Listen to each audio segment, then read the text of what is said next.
A former surface mine site is getting a makeover. We'll show you the conservation effort happening in Knott County. Plus, March Madness is here, why the NCAA Tournament is likely to be double the distraction, and how the games could actually be a good thing for the workplace this year.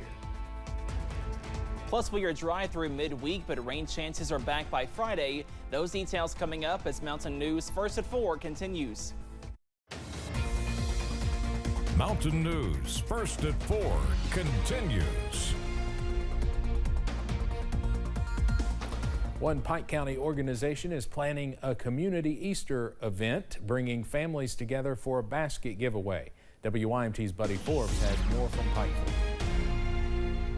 Grace Community Kitchen is preparing for an event in Pikeville, but they need the community's help to get the giveaway hopping before Easter. Grace Fellowship will soon play host to an Easter basket giveaway, planning to share seasonal treats with families in the area by providing as many baskets as possible to the people in need of a little joy. Executive Director Debbie Bailey says organizers have been working to get their neighbors to drop off donations for the giveaway, offering the community a chance to give back. Been working really hard to try to raise the awareness of the need to give the kids Easter baskets.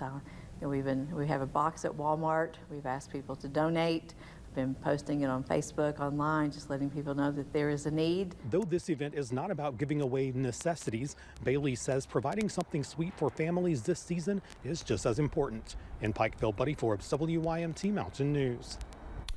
Buddy, thank you. And by the way, Buddy, happy 5th anniversary at WYMT yesterday.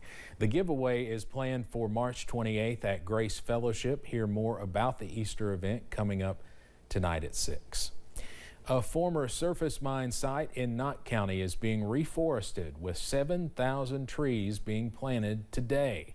The reforestation is happening through a partnership between the Nature Conservancy, Green Forests Work, and Beam Suntory.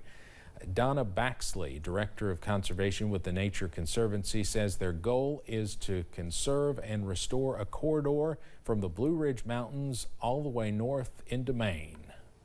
We're trying to, make sure that people, recreation, elk, wildlife, that all of these lands are there into the future.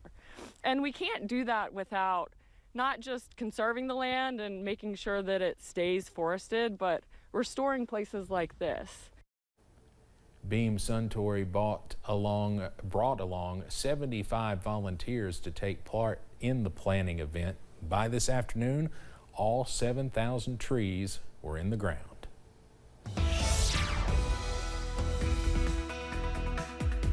We are tracking plenty of sunshine and blue sky across the region on this Tuesday. Also tracking some below average weather, but some improvements on the way by tomorrow. We see some more 60s, but right now the big story, we are dry, also sunny across the region, and up on first alert pinpoint Doppler, not a drop, all thanks to high pressure sitting over the south, and that will bring some more dry weather as we go into this evening, also by Wednesday. But notice back to the west, we are tracking this cold front close to Chicago. Now, no moisture with that system, but we are tracking some more cooler conditions by late Wednesday, also moving into your Thursday thanks to that weather system. But until then, we are tracking a little bit of a warm up tomorrow. Right now, though, we are below average. We should be close to 60. Most of us in the middle to lower 50s, up to 52 in Jackson, 54 in Manchester, also for Harlan, and 53 for Pikeville and in Clintwood at this hour. Also watching out for this, some breezy weather, winds gusting up to 25 in Jackson, 26 in London, and gusting to 21 here in Perry County. Now we are tracking some more dry weather and some cool conditions as we go into tonight. Lows not as cold as last night, but still chilly as you wake up on Wednesday in the middle to upper 30s. But again, we see some 60s tomorrow and then a little bit cooler air by Thursday. Those details coming up in just a few minutes. Steve? Cameron, thank you. Congressional leaders announcing a deal this morning to keep the rest of the government funded through the fiscal year. House Speaker Mike Johnson said House and Senate committees have started drafting the text of the bill. He said the text would be released and considered by the full House and Senate as soon as it's ready. Congress has until the end of the day Friday to pass the deal. Funding for the Department of Homeland Security had been a major obstacle in negotiations. The Consumer Product Safety Commission is putting out a warning that a toy could pose a risk of toxicity to your children if swallowed. The CPSC says Django Store large water beads and Tula Duo water bead sets contain levels of a cancer-causing chemical. Officials say the two brands violate the Federal Hazardous Substances Act. If your child accidentally swallows the beads, it can be serious. At least 3 toddlers had to have surgery to remove the beads after swallowing them. The problem is the water beads get bigger once inside the body, making the child very sick. It could even be life-threatening. The grandstand signage is now in place for the 150th running of the Kentucky Derby. The changing of the historic marker between the twin spires has been an annual tradition since 1939. Along with the new sign, the paddock at the Downs is also getting a $200 million upgrade. It should make this year's Derby even more memorable. This is typical. We're in the crunch time here at the Downs. It's an exciting period, you know, from the racing standpoint. We have over the next 3 weeks, we have 8 races that will be major prep races to decide the horses that will be running in the Kentucky Derby. The Run for the Roses is May 4th. It'll be here before you know it.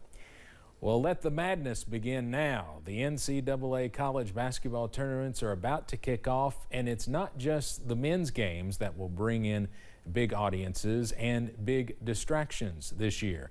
Karen Kafa looks at how the games could actually be a good thing for the workplace. Get ready for a lot of college hoops. The game has gotten so good. The players have gotten so good. The storylines have gotten so good. The coaches are amazing. Meredith Geisler, visiting assistant professor of sport management at the George Washington University School of Business, is talking about NCAA women's basketball. She says it's all driving more interest than ever in the women's road to the Final Four. It's all converged to make it so that women's college basketball and ultimately probably the WNBA as well has really emerged as a product that people want to see. That means the potential for even more exciting games that can distract workers. Every March, outplacement firm Challenger Gray and Christmas crunches the numbers on workplace productivity lost to games and brackets. Their 2024 estimate, $9.6 billion. Whether they're researching and filling out brackets, they're organizing pools in their office, or they're actually live streaming those games during the workday, people are going to be doing a lot of not work over the next few weeks. But Andy Challenger says the tournaments could also reap benefits for employers who have struggled with team building in an era of hybrid and remote work. There's all sorts of ways you can get people engaged, and it's a really fun and easy way to engender a lot of camaraderie and morale. In Washington, I'm Karen Kafa. Businesses can lean into those brackets with company prizes and friendly competition, or they can choose one game everyone watches live at the same time and encourage team gear in the office. WYMT is partnering with Appalachian Wireless and Food City to give you a chance to win big right here at home. It's called Basketball Mayhem. Just scan the QR code on your screen to submit your bracket for a chance to win an iPad sponsored by Appalachian Wireless, a big screen television, and a Food City gift card. You can submit your bracket up until 15 minutes before the first tournament game on Thursday. For contest rules, just visit WYMT.com. Oprah Winfrey is speaking openly about her struggles with weight, both physical and emotional. During an hour-long special on ABC, she addressed myths and realities around obesity and shame. She also discussed the pros and cons of new weight loss medication. On CBS Mornings, CBS News chief medical contributor Dr. John LaPook stressed that obesity is a chronic disease. This is not something that you can just say, oh, I'm gonna snap out of it. Would you ever go up to somebody who has asthma or diabetes and say, snap out of it? Well, you can't snap out of obesity. There are brain changes.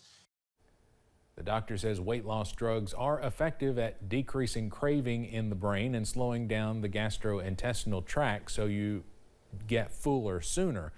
But some people do experience side effects, including vomiting and stomach pain. Coming up on First at 4, incorrect information on your credit report can have devastating financial consequences. We'll share one man's story. Plus, we are below average on Tuesday, but some more warm weather is on the way tomorrow. Those details coming up.